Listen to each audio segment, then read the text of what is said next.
Frugalistas and Dumpsterinos. Welcome to the video. If you're here looking for dumpster diving, no, that's not what's happening today. I'm sorry. Bye. Bye-bye now. All right, so for those of you who stayed, we are talking about how to store rice for the zombie apocalypse, alien invasion, SHTF scenario, collapse of society, another Great Depression, World War III, whatever it is you're prepping for, and you should be prepping. This, I think, is, to me, the best way to store rice.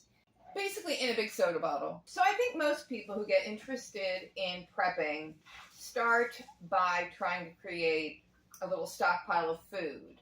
Start with 3 days worth, they say, and then work your way up to 3 weeks worth, and then 3 months worth, and then 300 years worth.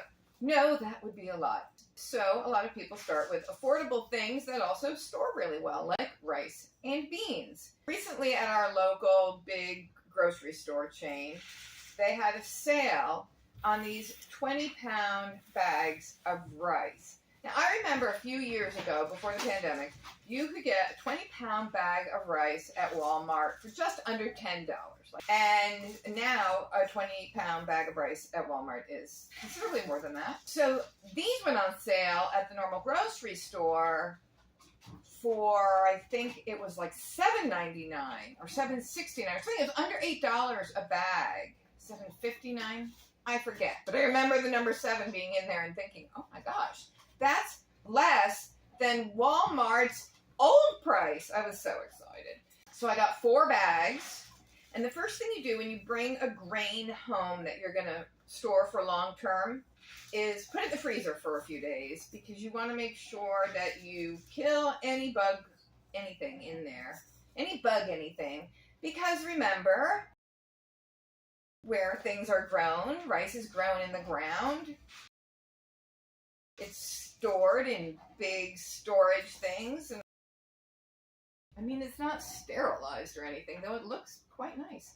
So anyway, pop it in the freezer for a few days, and then gather thy soda bottles, if you have any.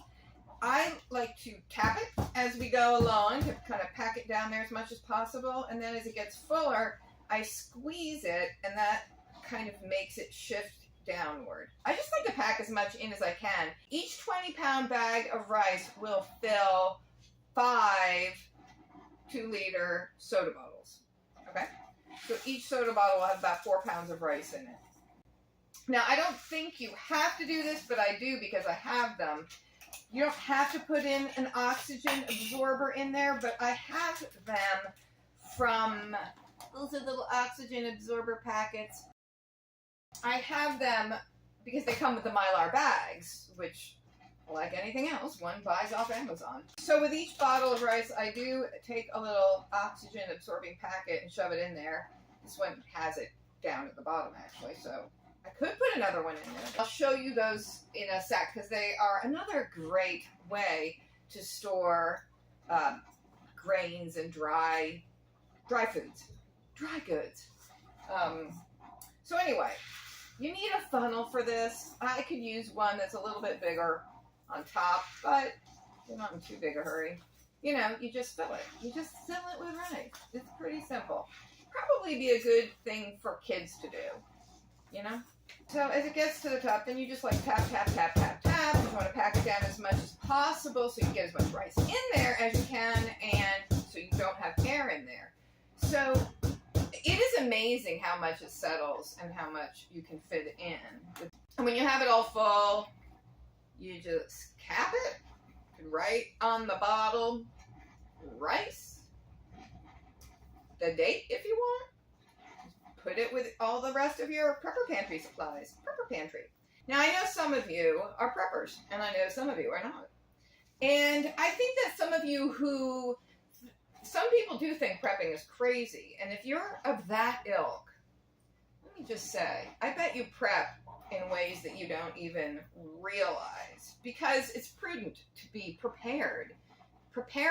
See, I think it's because preppers, I think it's because preppers are preparing for really extreme events, like huge environmental cataclysms and, you know, the zombies and the aliens and, you know, everything in between. But you could just be preparing for a job loss or an extended illness. I think that with a lot of the food I'm canning, I have some of my canned stuff here. I was canning chicken the other day. I'm going to start to think of this, like I'm going to do meals in a jar, if you know what I mean, not just have a whole jar of chicken, but have it like chicken and vegetables and broth. So I'm like preparing for my own really out there old agehood. Well, it's not that far away, but my old agehood when I'm too old and doddering to cook anymore, and I'll just pop open a jar of my soup. I'm good to go. Mylar bags are another great way to store dry goods. Also I wanted to say, for those of you who are like, I don't know about putting rice in plastic, because, you know, if you store that for a long time, is the plastic going to, whatever, poison it? So if that's your concern, I would say you're going to need to get some big old glass jars, because that's probably the most natural, but not frugal, remedy. Anyway, Mylar bags, so they come in a variety of sizes, and certainly bigger than this, but I think this is the gallon size. It's just a Mylar bag. It has a zip top, and when you open it all the way, it has like a little bottom like that, so it can stand up while you're filling it. You just fill it,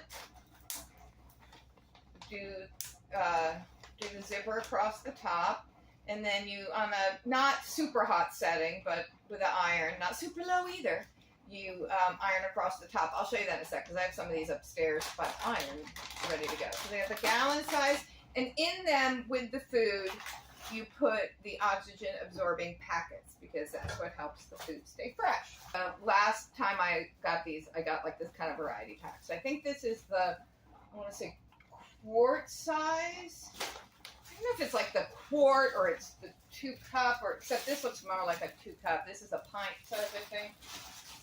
And then we have these cute little tiny ones, which are good for spices and, you know, things you just need a little bit of, because you want to make sure you prep your spices too. So when the nukes are going off and you're hiding in the basement, you want to be able to add some zip to your food. Each time I open a new spice container, I try to remember to do a few of these bags with the spices. Just iron them and seal them and set them aside. And so, like, I don't, you know, notice it. Like a few bags of these, you know what I'm saying? Just putting away a little bit at a time as you can. But anyway, this is how to store rice for anything bad that might happen in the future, during which occasion you wish you had some rice on hand. Again, rice and, just keep going. Oh, my coffee's almost brewed behind me. Rice and pinto beans are the way to go. Oh, I know what I was talking about. Forgot. I was going to tell you how you're actually a prepper, even if you don't think you're a prepper. Do you have insurance? Do you have health insurance? Do you have life insurance? Look at you, being prepared for things that, I don't know, might happen in the future. You buy just one roll of toilet paper at a time? Or would you perhaps take advantage of a sale? Or the value gained by buying a larger package of toilet paper, even though you only need one roll at a time? Like, what would you do with 2?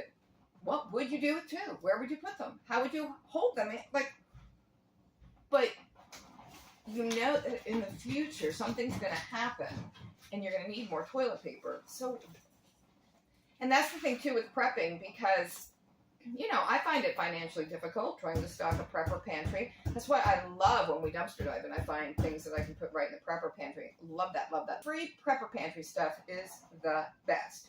We're still doing lots and lots of canning. Oh, I have oats.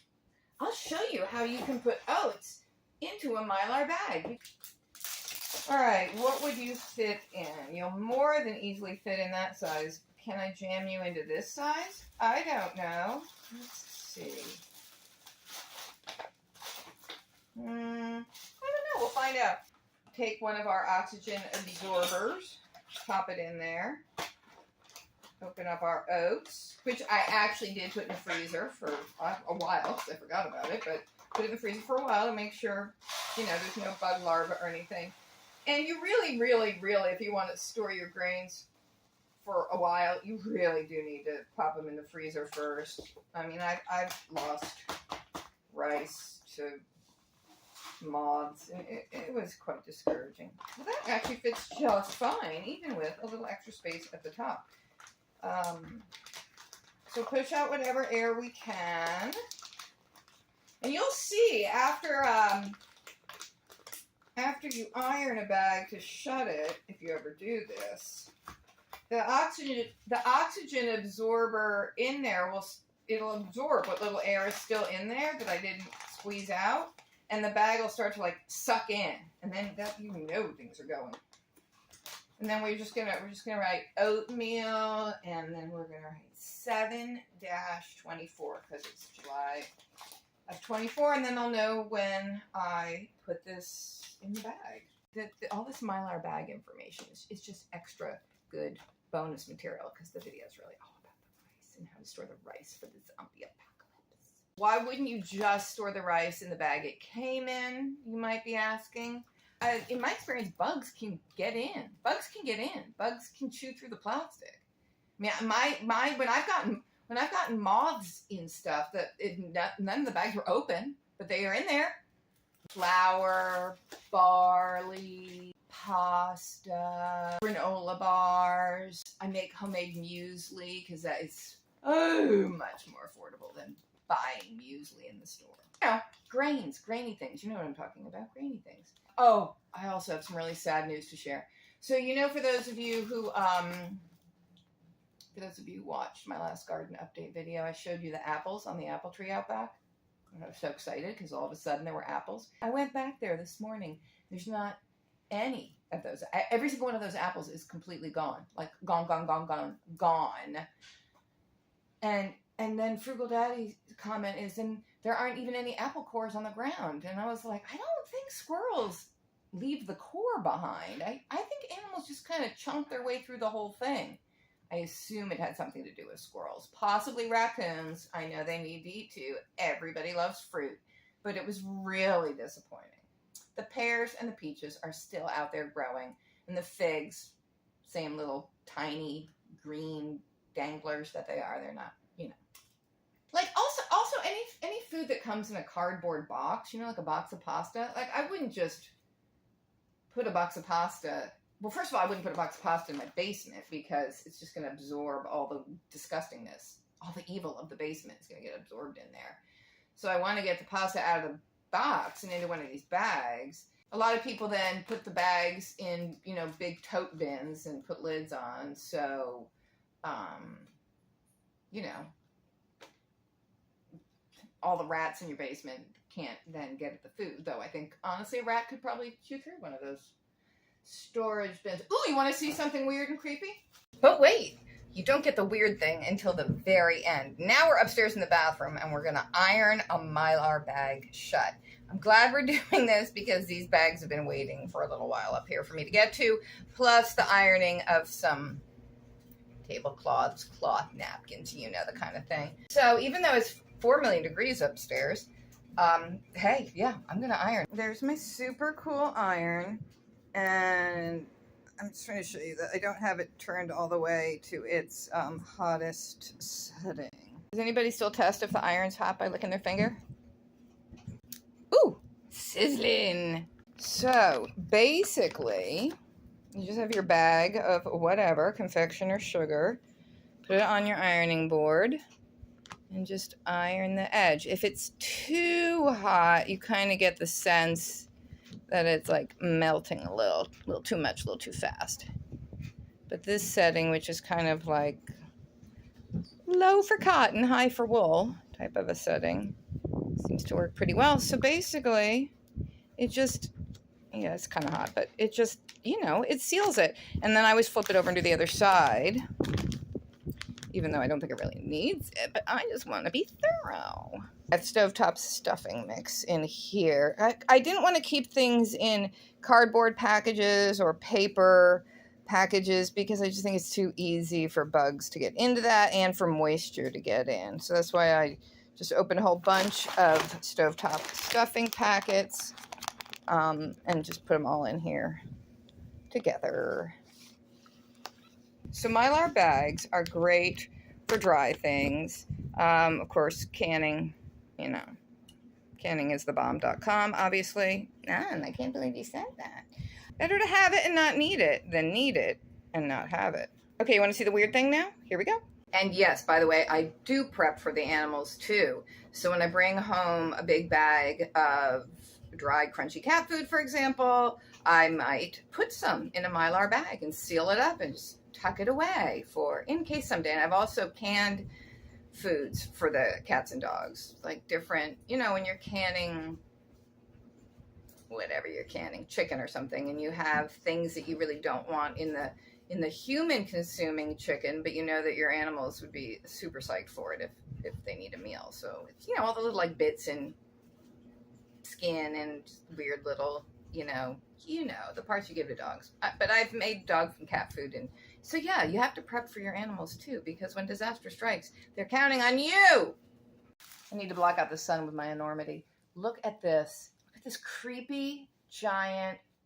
Oh my God. It's like the thing of nightmares. This is a sweet potato that sprouted. Isn't that cool? Isn't nature beautiful? I could just put this in the ground and I could grow a great big sweet potato plant. What if you woke up in the morning and looked in the mirror and you looked like this? Now, don't you feel better about your life?